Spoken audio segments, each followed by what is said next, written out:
Se há 22 anos atrás nós não tínhamos o assunto violência contra a mulher pautado como política pública, como uma necessidade de política pública para diminuir as estatísticas tão ruins, há 22 anos atrás, ao longo desse curso ele colaborou para que esse assunto deixasse de ficar entre quatro paredes, passasse a ser do público e que se transformasse em inúmeras políticas públicas pelo Brasil todo. A violência doméstica, a violência contra a mulher, ela acontece no âmbito das casas, no âmbito do trabalho, no âmbito público, em inúmeros os espaços. E a gente sabe que ela leva a outros tipos de violência. Ao longo desses 22 anos, tanto a União de Mulheres como o curso Promotoras Legais ajudou e muito que a gente tivesse aprovado a Lei Maria da Penha.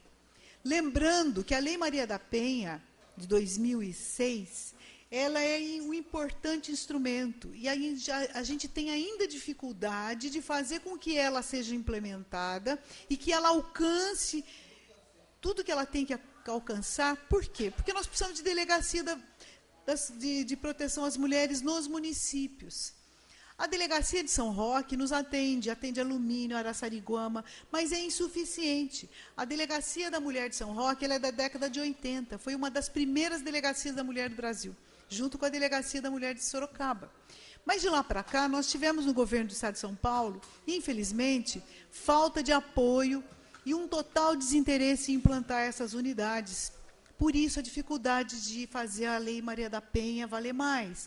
Não é só isso, falta de delegacia, nós sabemos disso. Nós precisamos de juizados especiais dessa causa e tantas outras coisas. Mas nós estamos contentes com uma coisa. Hoje nós temos a Lei Maria da Penha aprovada. Lembrando sempre que a Maria da Penha, que tem o nome da lei, ela não surgiu e não caiu do céu. Não nasceu de espontaneidade. A Maria da Penha, ela sofreu violência doméstica pelo seu ex-marido, que tinha curso superior, era bem arranjado na vida, durante vezes. Ele tentou matá-la várias vezes. E nos tribunais brasileiros, ele sempre foi ou inocentado ou teve uma pena branda. Ela recorreu aos tribunais internacionais, que é o passo que quando a gente não acha nos tribunais do nosso país o apoio, a gente tem que recorrer aos tribunais internacionais, porque o Brasil assina, junto com outros países, a existência desses fóruns. E foi no Tribunal Internacional que o Brasil foi condenado por ter dado guarida ao bandido que era o criminoso que atentou contra a vida da Maria da Penha. A história recomeçou, e daí nós retomamos essa luta no Brasil, e hoje nós temos a Lei Maria da Penha. Temos inúmeras outras leis. O curso Promotores Legais, ele quer sempre dar divulgação, preparar as mulheres, não as mulheres que sofrem violência só, mas a mulher que também queira orientar outras mulheres. Nós sabemos que muitas vezes uma mulher vitimada de violência tem vergonha de contar para um familiar, de contar para um vizinho, de contar para um amigo, e às vezes de procurar o serviço de saúde ou o judiciário. Tem vergonha. Às vezes não tem como ir, porque o criminoso, às vezes, a impede, às vezes, até de trabalhar fora de casa, até de pôr o nariz para fora de casa, de levar uma criança na escola. O comportamento doentio, às vezes, leva a isso. Bom, então, outras mulheres que fazem o curso Promotoras Legais Populares ajudam a orientar, ou no caminho da igreja, ou na igreja, ou sendo uma agente comunitária de saúde, ou, às vezes, no portão de uma escola, ou, às vezes, quando essa mulher vai no supermercado. Além da questão do direito, o curso também ele dá orientações sobre a questão de saúde, a questão das desigualdades no mundo do trabalho, e tantas outras coisas. Então, eu quero aqui hoje me reportar aos internautas e a quem nos assiste, que nos ajudem a levar essas fichas de inscrições a essas mulheres. A Ótica Sorocaba é sempre uma parceira do curso, e lá nós temos as fichas. O meu mandato também procura ser sempre parceiro desse curso desde 2006, desde quando eu tive mandato ou fora do mandato. A Prefeitura de Mairim, que nós temos que agradecer muito, porque nos acolheu ali no Vilaça. a todos os funcionários e a diretora do Vilaça, porque a gente sabe o quanto isso é importante. Nós formamos uma cadeia de proteção às pessoas que sofrem violência e às pessoas que querem se empoderar para ajudar a fazer com que a violência seja cada vez menor. Porque uma mulher que sofre violência, às vezes ela não consegue proteger os filhos de outras violências. Isso é muito ruim.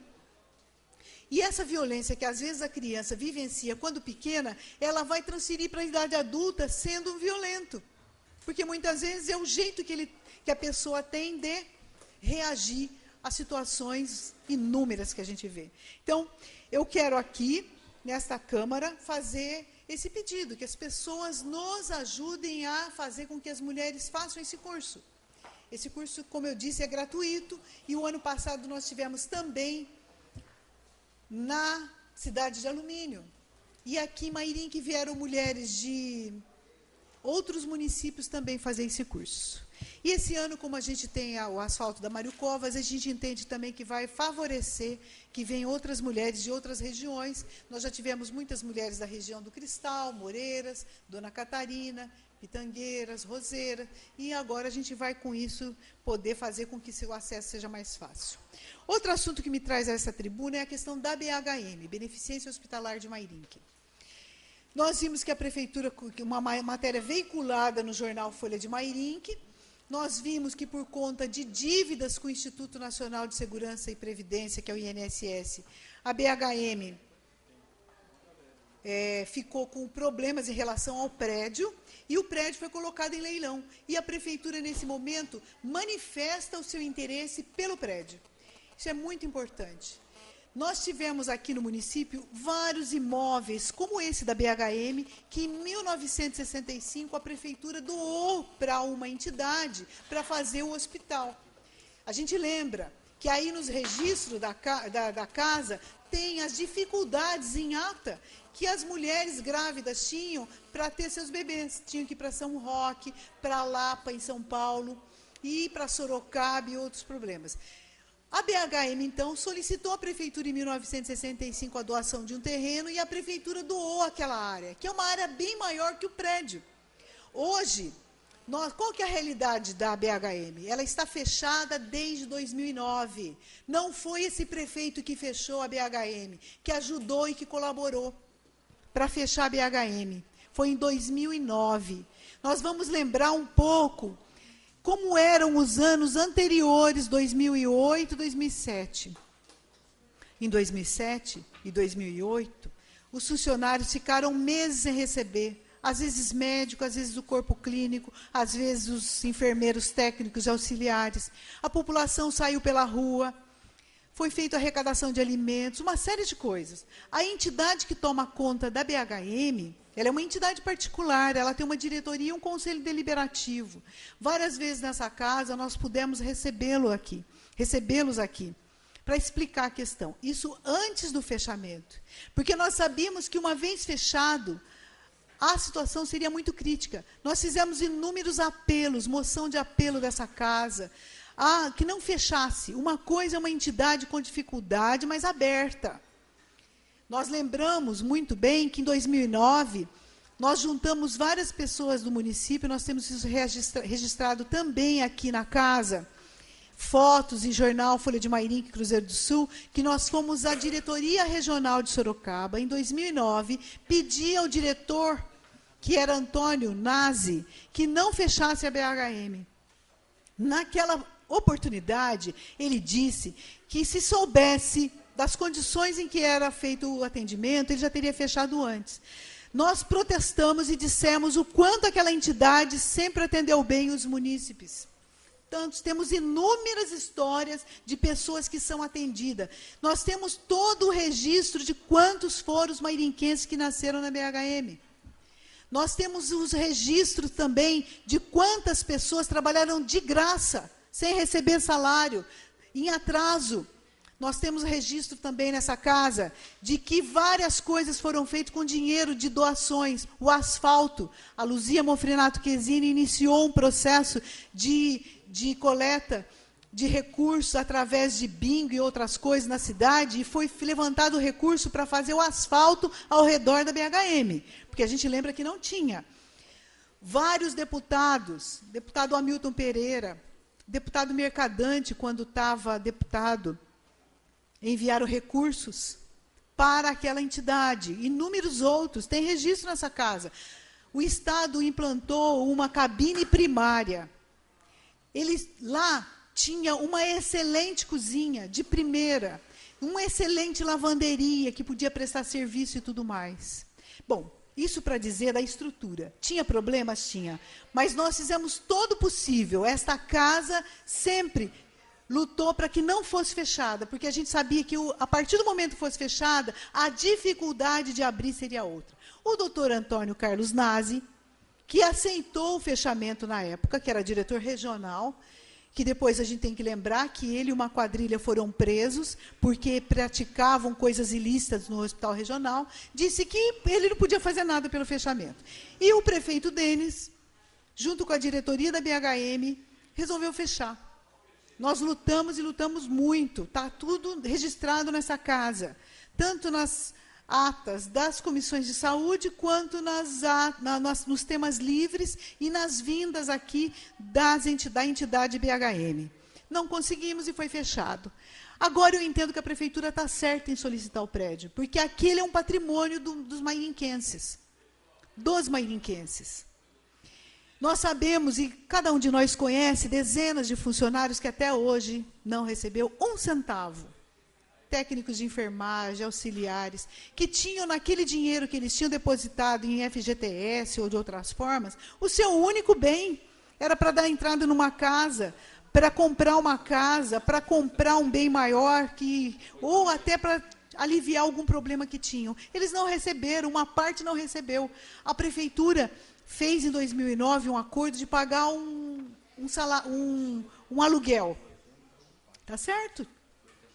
Dos males o menor. Se resolveram fechar, que ficasse lá os serviços, porque o município não pode deixar de ter um pronto atendimento. É lá que está o pronto atendimento do município, é lá que está o SAMU, é lá que está o CEDEM e é lá que está a PAI. Então, eu penso que o prefeito, agindo dessa forma, está de parabéns, e eu penso que todos nós temos que estar muito atentos a todas as questões, porque esse é só um passo. Impedir que o imóvel vá para a mão de empresas que não tenham o mesmo entendimento do que é o serviço público.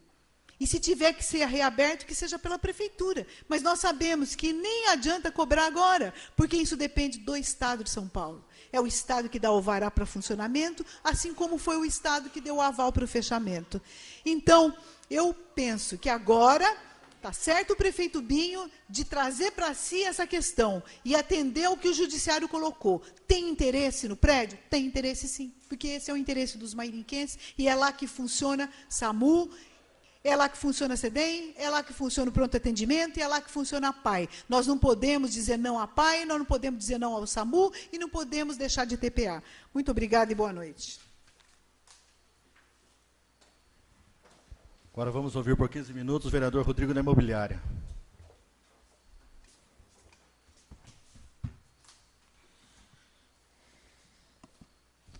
Boa noite, senhor presidente.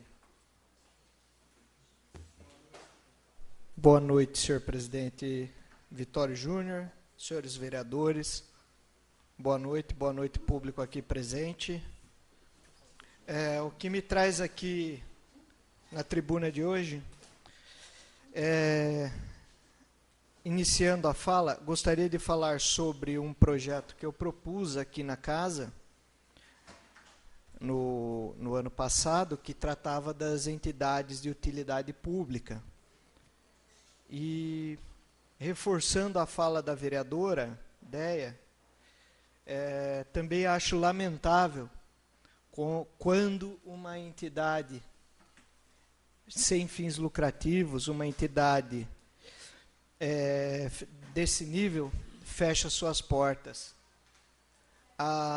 Nós, como vereadores, temos que ajudar essas entidades a se manter com a sua saúde financeira, de certa forma, aprovando projetos de subvenção para elas, porque elas prestam um serviço de utilidade pública.